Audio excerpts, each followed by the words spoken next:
Hi ಎಲ್ಲರಿಗೂ ನಮಸ್ಕಾರ. Welcome to my channel. ಇವತ್ತೊಂದು ಸಖತ್ ಟೇಸ್ಟಿಯಾಗಿರುವಂಥ ನಾಟಿ ಕೋಳಿ ಬಸ್ಸಾರು ಹೇಗೆ ಮಾಡೋದು ಅನ್ನೋದನ್ನು ಆ ರೆಸಿಪಿನ ನಿಮಗೆ ಶೇರ್ ಮಾಡ್ತಾ ಇದ್ದೀನಿ. ಯಾರ್ಯಾರು ನನ್ನ ಚಾನಲನ್ನು ಇನ್ನೂ ಸಬ್ಸ್ಕ್ರೈಬ್ ಮಾಡದೆ ನೋಡ್ತಾ ಇದ್ದೀರಾ, ದಯವಿಟ್ಟು ನನ್ನ ಚಾನಲನ್ನು ಸಬ್ಸ್ಕ್ರೈಬ್ ಮಾಡಿಕೊಂಡು ಈ ವಿಡಿಯೋವನ್ನು ಸ್ಕಿಪ್ ಮಾಡದೆ ನೋಡಿ. ತುಂಬಾ ಚೆನ್ನಾಗಿರುತ್ತೆ, ತುಂಬ ಟೇಸ್ಟಿಯಾಗೂ ಇರುತ್ತೆ. ಬನ್ನಿ ಇದಕ್ಕೆ ಬೇಕಾಗಿರೋ ಸಾಮಗ್ರಿಗಳನ್ನು ಹೇಳ್ತೀನಿ.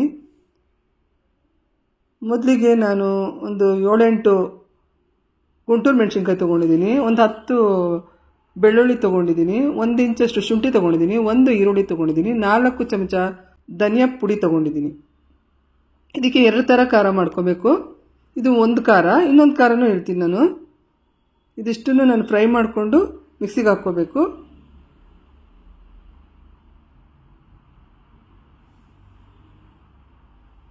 ಈಗ ಇನ್ನೊಂದು ಖಾರ, ಇದಕ್ಕೆ 1 ಬೌಲಷ್ಟು ತೆಂಗಿನ ತುರಿ, 2 ಚಮಚದಷ್ಟು ಉರಿಗಡಲೆ, 1 ಚಮಚದಷ್ಟು ಗಸಗಸೆ, ಒಂದು 10 ಲವಂಗ ತೊಗೊಂಡಿದ್ದೀನಿ. ಸೊ ಇದು ಒಂದು ಖಾರ. 2 ಖಾರನ ಬೇರೆ ಬೇರೆ ರುಬ್ಕೋಬೇಕು. ನಾನು ಇದನ್ನೆಲ್ಲ ಗ್ರೈಂಡ್ರಲ್ಲಿ ಹಾಕ್ಕೊಳ್ತೀನಿ, ಮಿಕ್ಸಿಲಿ ಕೂಡ ಹಾಕ್ಕೋಬೋದು. ಗ್ರೈಂಡ್ರಲ್ಲಿ ಟೇಸ್ಟಾಗಿರುತ್ತೆ ಅಂದ್ಬಿಟ್ಟು ನಾನು ಗ್ರೈಂಡ್ರಿಗೆ ಹಾಕ್ಕೊಳ್ತೀನಿ. 1 ಬೌಲಷ್ಟು ಹೆಸರು ಕಾಳು ತೊಗೊಂಡಿದ್ದೀನಿ. ಇದನ್ನು ನಾನು ಕುಕ್ಕರಲ್ಲಿ ಹಾಕಿ ಬೇಯಿಸ್ಕೊತೀನಿ. ಕೆಲವರು ಕಡಲೆಕಾಳನ್ನು ಕೂಡ ಉಪಯೋಗಿಸ್ಕೊಳ್ತಾರೆ ಇದಕ್ಕೆ. ಸೊ ನಾನಿಲ್ಲಿ ಹೆಸರು ಕಾಳನ್ನು ಉಪಯೋಗಿಸ್ಕೊತಾ ಇದ್ದೀನಿ. 1 kg ಅಷ್ಟು ನಾಟಿ ಕೋಳಿನ ನಾನು ಚೆನ್ನಾಗಿ ತೊಳೆದ್ಬಿಟ್ಟು ಇಟ್ಕೊಂಡಿದ್ದೀನಿ.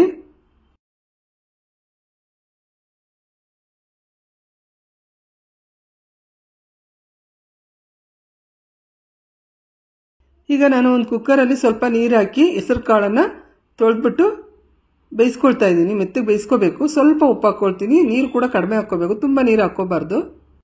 ನೋಡಿ, ಸ್ವಲ್ಪ ಕಾಳಿಗೆ ಆಗೋಷ್ಟು ಮಾತ್ರ ಉಪ್ಪು ಹಾಕ್ಕೊಳ್ತಾ ಇದ್ದೀನಿ. ಹಾಕಿ ಲಿಡ್ ಕ್ಲೋಸ್ ಮಾಡಿ ಕಾಳು ಬೇಯುವಷ್ಟು ವಿಷಲ್ ಬರ್ಸ್ಕೋಬೇಕು.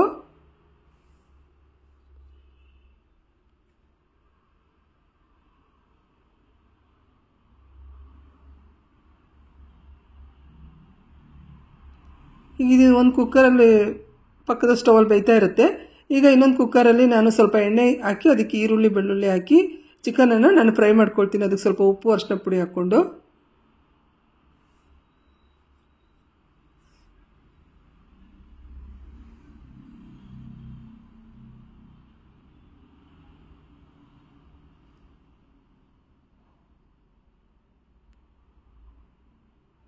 ಚೆನ್ನಾಗಿ ನೀರಿನ ಅಂಶ ಎಲ್ಲ ಹೋಗೋವರೆಗೂ ಇದನ್ನು ಚೆನ್ನಾಗಿ ಫ್ರೈ ಮಾಡ್ಕೋಬೇಕು. ಒಂದು 1/4 ಸ್ಪೂನಷ್ಟು ಅರಿಶಿನ ಪುಡಿ ಹಾಕ್ಕೊಂಡು ಉಪ್ಪು ಹಾಕ್ಕೊಳ್ತಾ ಇದ್ದೀನಿ. ಅದಕ್ಕೆ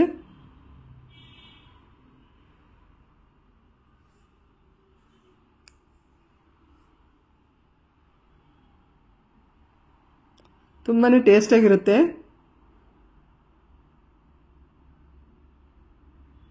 ಒಂದು ಸಲ ಈ ರೀತಿ ಮಾಡ್ಕೊಂಡು ನೋಡಿ.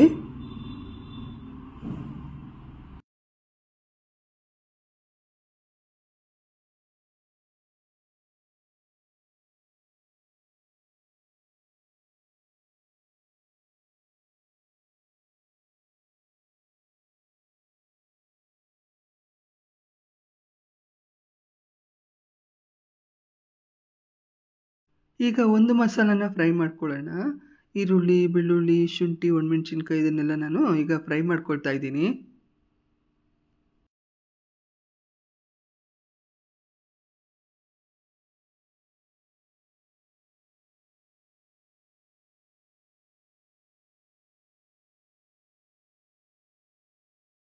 ಈಗ ಒಂದು ಮಸಾಲನ ನಾನು ಗ್ರೈಂಡ್ರಿಗೆ ಹಾಕ್ಕೊಳ್ತಾ ಇದ್ದೀನಿ.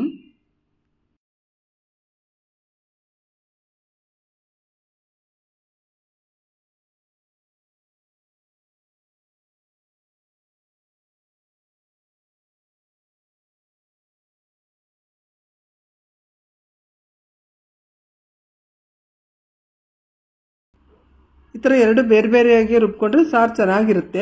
ಒಟ್ಟಿಗೆ ರುಬ್ಕೊಂಡ್ರೆ ಅದಷ್ಟು ಟೇಸ್ಟ್ ಇರಲ್ಲ ಅಂದ್ಬಿಟ್ಟು ಈ ರೀತಿ ಮಾಡ್ಕೋತೀವಿ. ನೋಡಿ, ಈಗ ನಾನು ಧನಿಯಾ ಪುಡಿ ಮತ್ತು ಏನು ನಾನು ಹುರಿದಿಟ್ಕೊಂಡಿದ್ದೀನಲ್ಲ ಆ ಮಸಾಲ ಕೂಡ ಇದಕ್ಕೆ ಹಾಕಿ ರುಬ್ಕೊಳ್ತೀನಿ.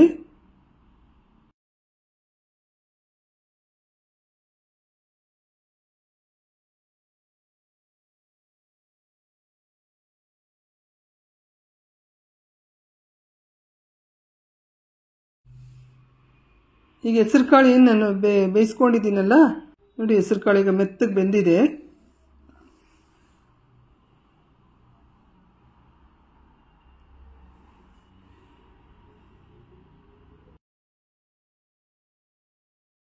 ಸೊ ಚಿಕನ್ ಕೂಡ ಈಗ ಫ್ರೈ ಆಗಿದೆ. ಈಗ ಇದಕ್ಕೆ ನಾವು ಏನು ರುಬ್ಕೊಂಡಿದ್ದೀವಲ್ಲ ಎರಡು ಮಸಾಲಾನು ಇದಕ್ಕೆ ಹಾಕಿ 3ರಿಂದ 4 ವಿಷಲ್ ಬರ್ಸ್ಕೋಬೇಕು.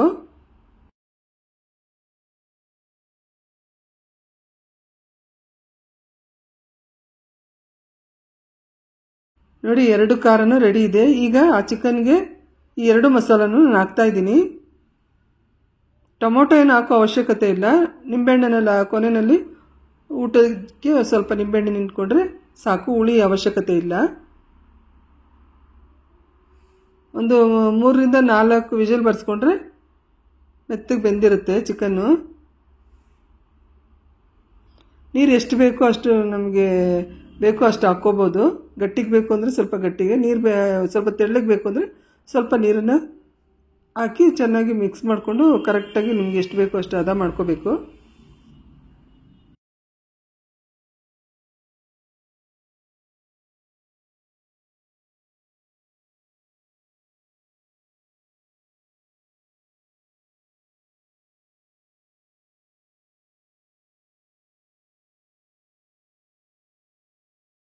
ಇಷ್ಟು ತೆಳ್ಳಗಿದ್ರೆ ಸಾಕು. ಈಗ ಲಿಡ್ ಕ್ಲೋಸ್ ಮಾಡಿ ಒಂದು 3ರಿಂದ 4 ವಿಷಲ್ ಬರ್ಸ್ಕೊಳ್ತೀನಿ ನಾನು.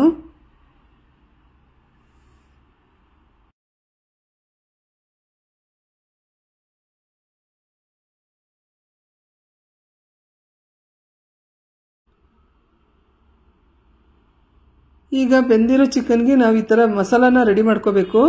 ಅದಕ್ಕೊಂದು 4ರಿಂದ 5 ಸ್ಪೂನಷ್ಟು ಹುರ್ಗಡ್ಲೆ ತೊಗೊಂಡಿದ್ದೀನಿ, ಒಂದು 3 ಸ್ಪೂನಷ್ಟು ಗಸಗಸೆ ತೊಗೊಂಡಿದ್ದೀನಿ, ಸ್ವಲ್ಪ ಸಾಸಿವೆ ತೊಗೊಂಡಿದ್ದೀನಿ, ಒಂದು 12 ಬೆಳ್ಳುಳ್ಳಿ ಎಸಳು ತೊಗೊಂಡಿದ್ದೀನಿ, ಸ್ವಲ್ಪ ಕರ್ಬೇವಿನ ಸೊಪ್ಪು ತೊಗೊಂಡಿದ್ದೀನಿ, ಒಂದು ಅರ್ಧ ಸ್ಪೂನಷ್ಟು ಮೆಣಸಿನ ಪುಡಿ ತೊಗೊಂಡಿದ್ದೀನಿ, ಅಂದರೆ ಒಣಮೆಣಸಿನ ಪುಡಿ, ಕೆಂಪು ಮೆಣಸಿನ ಪುಡಿ. ಈಗ ಮಿಕ್ಸಿನಲ್ಲಿ ಇದನ್ನೆಲ್ಲ ಪೌಡ್ರ್ ಮಾಡ್ಕೊಳ್ತೀನಿ ನಾನು. ಇದು ಚಿಕನ್ ಫ್ರೈ ಮಾಡ್ಕೊಳ್ಳೋದಕ್ಕೆ ಈ ಪೌಡ್ರ್ ಮಾಡ್ಕೋತಾ ಇರೋದು ನಾವು. ಸೊ ಇದು ಪೌಡ್ರ್ ಆಗಿದೆ.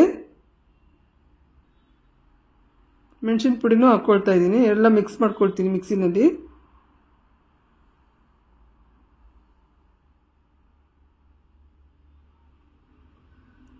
ಸೊ ಇದನ್ನೆಲ್ಲ ನಾವು ಒಗ್ಗರಣೆ ಹಾಕ್ಕೋಬೇಕು. ಸ್ವಲ್ಪ ತೆಂಗಿನ ತುರಿ, ಸಾಸಿವೆ, ಆ ಪುಡಿ ಮತ್ತು ಕರ್ಬೇವಿನ ಸೊಪ್ಪು ಇಷ್ಟನ್ನು ನಾವು ಫ್ರೈ ಮಾಡೋಕೆ ಇಟ್ಕೊಂಡಿದ್ದೀನಿ ನಾನು. ಈಗ ಚಿಕನ್ ಬೆಂದಿದೆ ಸಾರು ನೋಡಿ, ವಿಷಲ್ ಒಂದು 3ರಿಂದ 4 ವಿಷಲ್ ಹಾಕ್ಸ್ಕೊಂಡಿದ್ದೀನಿ.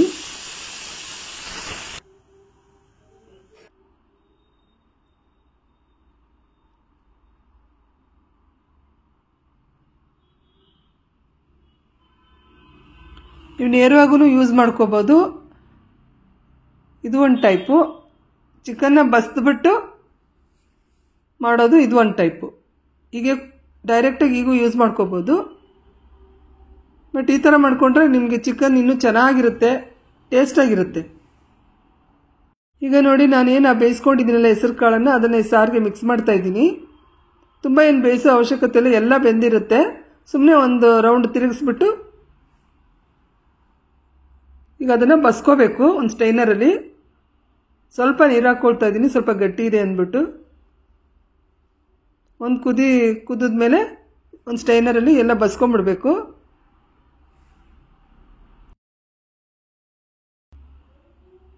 ಉಪ್ಪು ಖಾರ ಎಲ್ಲ ಹೊಂದ್ಕೊಳ್ಬೇಕು. ಹಾಗಾಗಿ ಇದನ್ನೊಂದು ಕುದಿ ಬರೆಸ್ಕೊಂಡು ಇಳಿಸ್ಕೋಬೇಕು. ಜಾಸ್ತಿ ಏನು ಬೇಯಿಸೋ ಅವಶ್ಯಕತೆ ಇಲ್ಲ. ಈಗ ಇದನ್ನೆಲ್ಲ ಬಸ್ಕೊಳ್ತೀನಿ ನಾನು.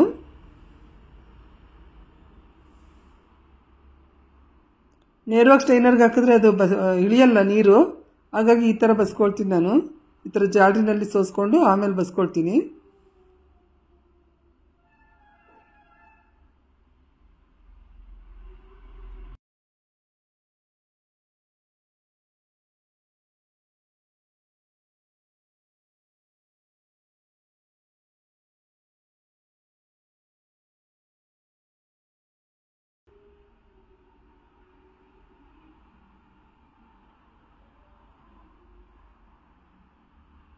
ಚೆನ್ನಾಗಿ ನೀರೆಲ್ಲ ಸೋಸ್ಕೊಂಡು ಈಗ ನೋಡಿ ಸಾರು ರೆಡಿ ಇದೆ. ಇದನ್ನು ಸುಮ್ಮನೆ ಒಂದು ಕುದಿಸ್ಕೊಂಡು ಇಳಿಸ್ಕೋಬೇಕು.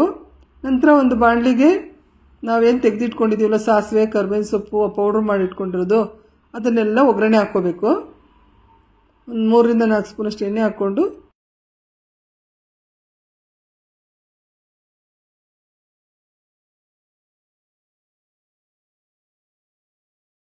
ತೆಂಗಿನ ತುರಿ,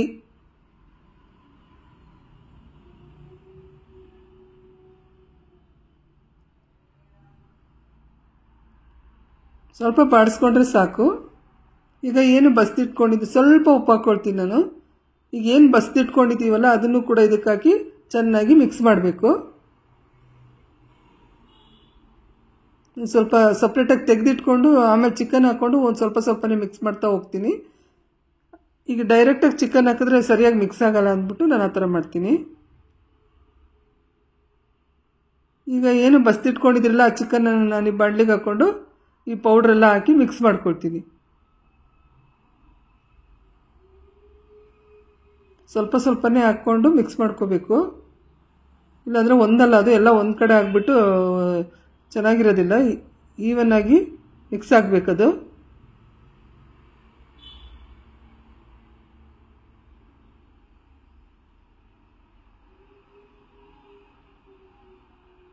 ಸ್ವಲ್ಪನೇ ಈಗ ಹಾಕ್ಕೊಂಡು ಮಿಕ್ಸ್ ಮಾಡ್ಕೋಬೇಕು.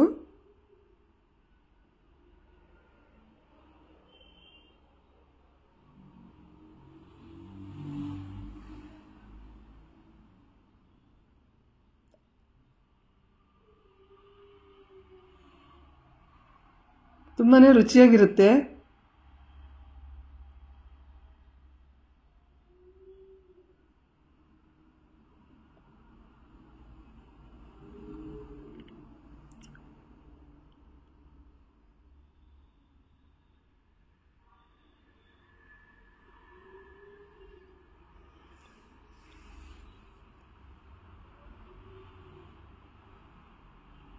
ಈ ಥರ ಸ್ವಲ್ಪನೇ ತಿರುಗ್ಕೊಂಡು ಹಾಕ್ಕೊಂಡು ಮಿಕ್ಸ್ ಮಾಡ್ಕೋಬೇಕು.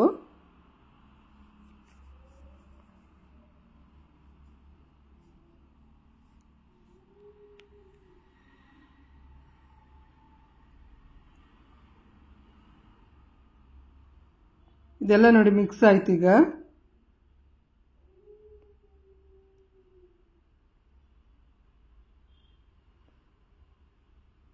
ನೋಡಿ ಸಾರು ಕೂಡ ರೆಡಿ ಇದೆ.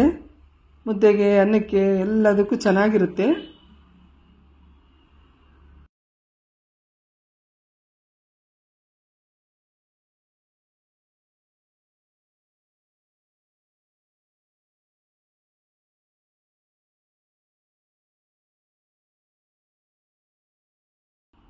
ಈಗ ಇದಕ್ಕೆ ನಾವು ಸ್ವಲ್ಪ ನಿಂಬೆಹಣ್ಣನ್ನು ಸೇರಿಸ್ಕೋಬೇಕು.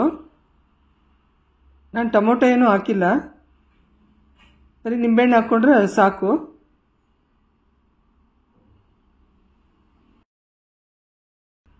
ಈ ರೆಸಿಪಿ ನಿಮ್ಗೆ ಇಷ್ಟ ಆಯಿತು ಅಂದರೆ ಶೇರ್ ಮಾಡಿ, ಲೈಕ್ ಮಾಡಿ, ನೀವು ಯಾವ ರೀತಿ ಮಾಡ್ತೀರಾ ಅಂತ ಕಮೆಂಟ್ ಮಾಡಿ ತಿಳಿಸಿ. Thank you.